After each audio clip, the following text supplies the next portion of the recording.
So it sounds like the core technologies that Bentley has already developed or acquired have a very wide range of possible applications, and it's just a matter of maybe getting to know these different industries and applications a little bit better and finding out how these technologies apply within them. Yep, that is totally the case, and we do that in two ways. We explore what we can do for those new industries. Very often we serve those industries in different ways today. We already are in building design and architecture and construction, but restoring a facade of a building is something we didn't do before. Now that opens up a new opportunity within that same market space.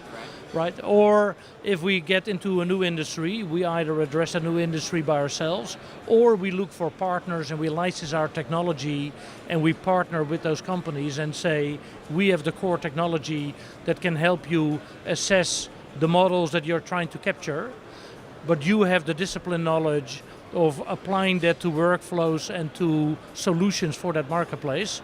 And so in a partnering environment or a licensing environment, we allow those third parties to use our core technology to build their solutions on top of our core technology. So one thing I'm interested in is often in the past it's been hard to convince people of the value of using 3D technologies. Was Bentley waiting until something like context capture came around before making the sort of move that you're currently making?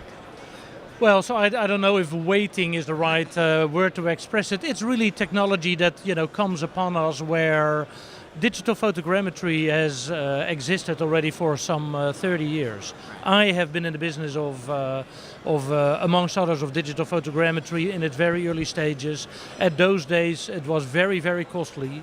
And in those days, it was really used for mapping purposes, which is what the tradition is of digital photogrammetry. And there was some people would use that, for instance, in the automotive industry as well, to make models of car bodies. That's maybe not known to very many people, but that also happened 25, 30 years ago, but it was very expensive.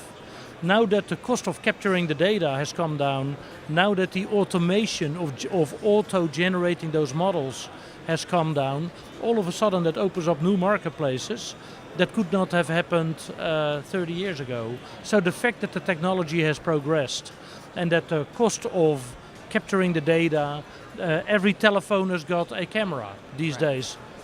10 years ago, your phone and my phone did not have a camera. So it has all come so much closer to us because technology has progressed in multiple areas that this has now all come together, and we now have technology that generates your models at an affordable cost, which was a different story 5 or 10 years ago.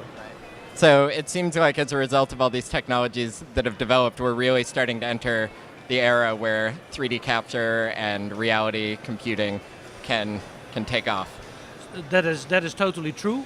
And a typical, I would say, to Bentley, we love it that this can augment the workflows that our users already have, and it can augment the data and reuse the data that they already might be capturing, which does not take away that there's still a purpose for point clouds, there's still a purpose for CAD, there's still a purpose for straight photo usage.